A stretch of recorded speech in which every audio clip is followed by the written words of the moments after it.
Turabasuhuje inshuti bakunze b'ikiganiro amateka ya Bibiliya n'undi tugarutse mu gace ka kabiri kavuga ikinyejana cya gatanu kavuga intambara za Roma n'iterambere rya Gatolika muri icyo kinyejana. Uwo mwumva ni inkuru nziza bakate tubahaye ikaze. Mu mateka y'isi hari ibihe byagiye bibarwa nk'inkingi y'impinduka z'akarande.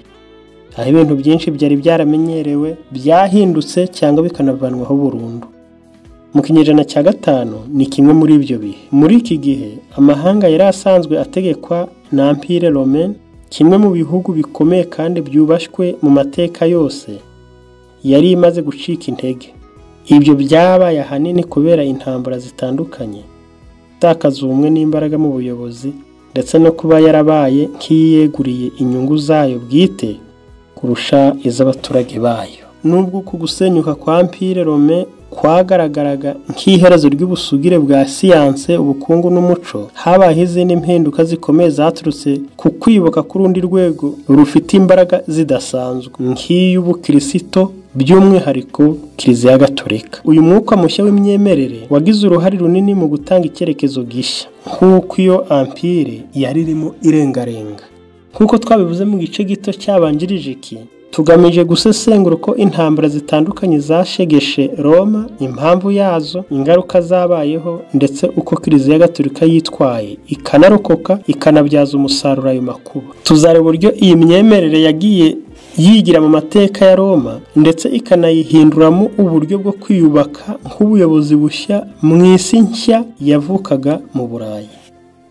Imiterere y'iyo Empire mu ntangiriro z'ikinyejana cya gatanu, gutandukana kwa Empire Romain mu gihe cyayo cyiza yari ikubiyemo ibihugu byinshi birimo Ubutaliyani, Ubufaransa, bw'ubu Ubwongereza, Ubugiriki, ndetse n'igice kinini cya Afurika y'Amajyaruguru. Iyi Empire yagiye igaragaramo ibibazo kuva mu kinyejana cya gatatu, bituma mu mwaka 285 umwami Diocletian ayigabanyamo ibice bibiri kugira ngo bimworohere kuyikurikirana no kwiyobora: Roma y'Iburasirazuba, Constantinople, ndetse na Roma y'Iburengerazuba, i Roma. Roma y'Iburasirazuba, aho Diocletian yashize umurwa i Constantinople, ubu ni muri Istanbul, Turikiya, yari ikomeye kurusha y'Iburengerazuba. Yarushaga mugenzi wayo ubukungu, umutekano, n'ibigo by'uburezi n'ubumenyi. Ibibazo byari bimaze igihe muri Roma y'Iburengerazuba harimo ubukungu bwari bwarasenyutse, ubuhinzi bwaradindiye, ubucuruzi burahagarara kubera inzira zitari zituje zambukiranyaga Empire zari zarasenyutse. Ingabo zari zaracitse intege, zimwe zarashinga abirabura cyangwa se abimukira batari bazi indangagaciro za Roma.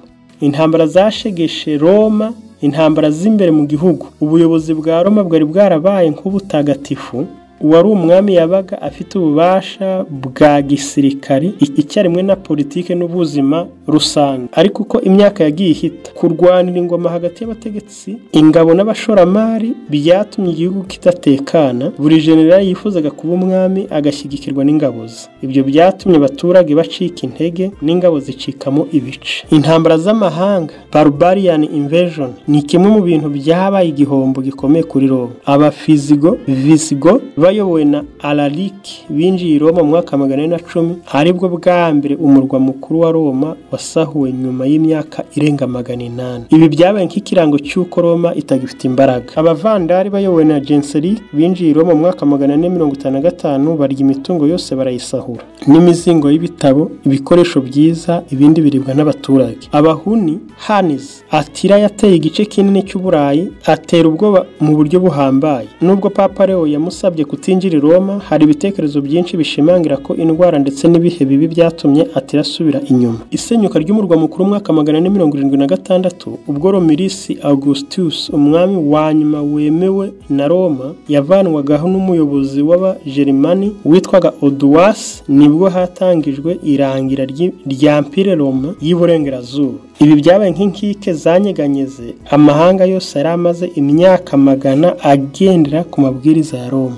Uko Kiliziya Gatolika yakuriye mu bihe by'intambara. Mu gihe abami bavanwaga ku ngoma, abayobozi ba Kiliziya bo bagumaga ku ngoma. Abapapa batangiye kuba abayobozi bakomeye kandi bafite imbaraga ziremereye mu buzima bw'igihugu. Papa Leo wa mbere ni umwe mu bagize uruhare rukomeye yagiye imbere ya Atila w'Abahuni ngo amwinginge atinjira i Roma gufasha abaturage. Kiliziya yahise ifata inshingano zose leta yasize, gufasha imfubyi n'abapfakazi, gutanga ibiribwa no kwakira impunzi zavaga mu bice byari byaratewe, kwakira no kubika ibitabo by'ingenzi, gukomeza ukwemera. Ibiganiro bya teolojiya n'ibyemezo by'amatorero byakajije umurego. Inama ya Karisedone mu mwaka 151 yashyizeho imyumvire yemewe kuri Yesu ko afite kamere ebyiri cyangwa se akaba ari Imana n'umuntu icyarimwe. Ibi byagabanije amakimbirane y'iyobokamana n'amacakubiri. Kiliziya nka leta nshya y'ubutegetsi mu Burayi yasimbuye leta ahari impagarara. Kiliziya yahise ishyiraho abashinzwe umutekano,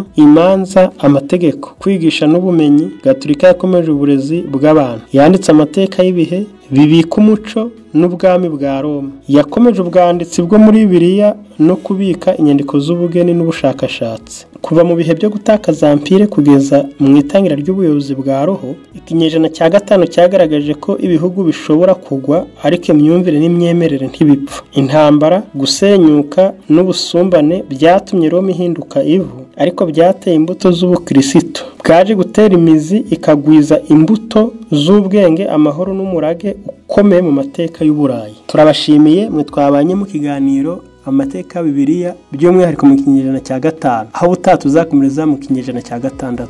Murakoze.